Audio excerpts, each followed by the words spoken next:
Hello and नमस्कार दोस्तों, कैसे हैं आप लोग। उम्मीद करता हूँ अच्छे होंगे दोस्तों। तो दोस्तों, सबसे पहले हमारे चैनल को सब्सक्राइब जरूर कर लीजिए। अब बात करते हैं आज आने वाले लेटेस्ट आईपीओ की, जो अभी स्टार्ट होने वाला है। वो है ग्रो का आईपीओ। ग्रो एक शेयर ब्रोकिंग फर्म है, सब जानते ही हैं इसके बारे में। ये ट्रेडिंग कराने का काम करते हैं। डिस्काउंट ब्रोकिंग फर्म है, इसलिए इनकी ऑनलाइन ट्रेडिंग होती है। सभी जानते हैं ग्रो के बारे में। तो चलिए स्टार्ट करते हैं आज की वीडियो को। सबसे पहले बात करते हैं आईपीओ के टेंटेटिव डेट्स के बारे में। तो दोस्तों, आईपीओ मंगलवार को 4 नवंबर को खुल जाएगा मार्केट में। आईपीओ की क्लोजिंग डेट है 7 नवंबर। अलॉटमेंट की डेट है 10 नवंबर को, ये शेयर आपके खाते में अलॉटमेंट होएगा। रिफंड्स की डेट है 11 नवंबर। Credit of share to demat account 11 नवंबर को ही क्रेडिट हो जाएंगे आपके खाते में। लिस्टिंग डेट की बात करें तो दोस्तों 12 नवंबर वेनसडे को ये लिस्टिंग होगी शेयर मार्केट में। इस बात का ध्यान रखें। अब बात करते हैं अदर डिटेल्स की। तो फेस वैल्यू इसकी 2 रुपये पर शेयर है। 95 से 100 रुपये इसका प्राइस बैंड रखा गया है। 150 शेयर का लॉट है। Fresh capital come offer for sale है ये बात ध्यान रखिएगा। इसमें 1060 करोड़ रुपए का तो फ्रेश इशू है, और 5572.30 करोड़ के ऑफ ओएफएस है, मतलब प्रमोटर्स हिस्सेदारी बेच के जाना चाहते हैं। बुक बुक बिल्डिंग आईपीओ है। एनएससी और बीएसटी दोनों पे लिस्टिंग होगी इसकी, ये बात का ध्यान रखिएगा दोस्तों। अब लॉट साइजिंग की बात करें दोस्तों, तो रिटेल मिनिमम 150 शेयर का एक लॉट है। 15,000 रुपये लगाने होंगे पूरे। और मैक्सिमम रिटेल 13 लॉट के लिए अप्लाई कर सकता है। 1950 शेयर 1,95,000 रुपये। स्मॉल एचएनआई की बात करें तो 14 लॉट के लिए 2100 शेयर्स के 14 लॉट होंगे, 2,10,000 रुपये।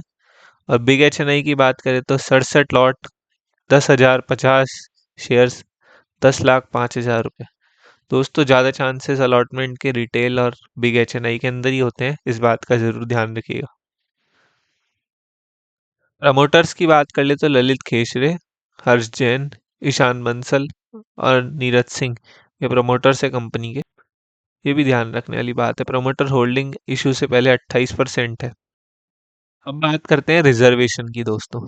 तो क्यूआईबी 75% तक अप्लाई कर सकते हैं, मतलब क्यूआईबी को 75% ऑफर किए गए हैं। रिटेल को केवल 10% ही है, और एनआईआई को 15%। तो इसमें क्यूआईबी की तरफ से अगर आप एप्लीकेशन लगाएंगे तो ज़्यादा चांसेस है अलॉटमेंट मिलने का। इस बात का ज़रूर ध्यान रखिएगा दोस्तों। चलिए हैं, अब कंपनी के बारे में बात कर ले तो दोस्तों, कंपनी का इनकॉर्पोरेट 2017 में हुई थी। ग्रो बैंगलोर बेस्ड कंपनी है, फिनटेक कंपनी है।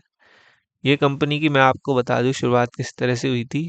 जब इनके फाउंडर हैं, उनको पेपर वर्क से प्रॉब्लम हुई थी शेयर खरीदने बेचने में। तो उनको इस आईपी आया था कि खुद का एक ट्रेडिंग प्लेटफॉर्म स्टार्ट किया जाए जिसमें ऐसा ट्रेडिंग कराई जाए। तो इसलिए उन्होंने ग्रो की स्थापना करी। ये शेयर ब्रोकिंग फर्म है। और इसकी बाकी डिटेल्स ये देखिए। ये investment mutual fund, stocks, F and O, ETF, IPO, digital gold, US stocks में भी स्टार्ट कर रखा है इन्होंने।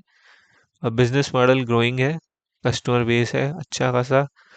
और products and services, broking service with stock and derivatives products which include mutual fund, MTF, credit and Groww MMC. और इसमें company में 1415 एम्प्लॉई है, जून 30, 2025 के अनुसार। ये पूरी तरह से डिजिटल प्लेटफॉर्म के थ्रू इन्वेस्ट करने का है। जो पेपर वर्क से रिलेटेड प्रॉब्लम आती थी वो अब नहीं आती है। ये पूरी तरह से डिस्काउंट ब्रोकिंग फर्म है। अब बात करते हैं कंपनी के फाइनेंशियल्स के बारे में। तो देखिए, असेट्स साल दर साल बढ़ी है, 12,713.18 करोड़ रुपए हो गई है 30 जून 2025 को। इनकम की बात करें तो इनकम में अभी क्वार्टर में मतलब थोड़ी सी गिरावट देखने को मिली है, ज़्यादा नहीं है। प्रॉफिट आफ्टर टैक्स की बात करें तो 378.37 करोड़ है 30 जून को। एप्टा मार्जिन 418.75। नेटवर्थ की बात करें तो 5,995.45 करोड़ रुपए। रिजर्व एंड सरप्लस कंपनी के पास बहुत ही अच्छा है। बोरिंग्स कंपनी पे कम हो रही है पिछले के मुकाबले, ये बात जरूर ध्यान रख। तो कंपनी के फाइनेंशियल्स अच्छे ही हैं दोस्तों, बहुत अच्छे हैं। और वैसे भी ब्रोकिंग फर्म में तो ब्रोकर को हमेशा मिलता ही है अच्छा खासा अमाउंट, इसलिए इसमें लॉस मेकिंग तो कुछ है नहीं ऐसा।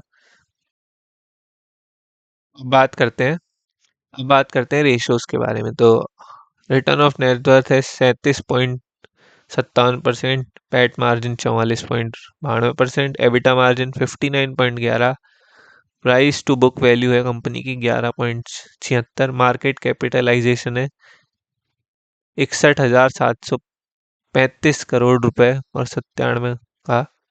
ईपीएस की बात करें तो आईपीओ से पहले 3.01, आईपीओ के बाद 2.45, पी रेशो की बात करें तो 33.26 आईपीओ से पहले, और आईपीओ के बाद 40.79 हो जाएगा इस बात का।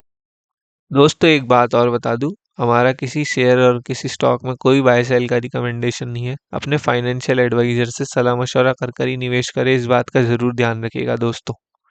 अब बात करते हैं ऑब्जेक्ट ऑफ द इशू की, किस ऑब्जेक्ट से आईपीओ ला रहे हैं। एक्सपेंडिचर तो cloud infrastructure, brand building, performance market, investment in one material subsidies GCS and NBFCs, investment in one material.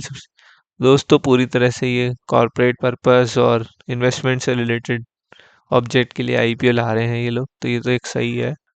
हाँ तो दोस्तों अब फाइनली बात करते हैं इसके जीएमपी के बारे में। तो दोस्तों अभी ये आईपीओ स्टार्ट नहीं हुआ है, इसकी जीएमपी की ये स्टार्ट होने वाला है। अब इसकी जीएमपी की बात करें तो जीएमपी में अभी तो अच्छा खासा लिस्टिंग गेंस 15% के मिलने की एक्सपेक्टेशन है। 15 रुपये ऊपर चल रही है इसकी प्राइस। तो और इसका जिस तरह से ब्रोकिंग फर्म है तो इसमें अच्छा लिस्टिंग गेंस मिलने के चांसेस हो सकते हैं दोस्तों। अभी ये पूरी तरह से क्यूआईबी के सब्सक्रिप्शन पर निर्भर करता है, जो तीसरे दिन ही लगभग देखा जाता है। तो इस बात का ध्यान रखिएगा दोस्तों।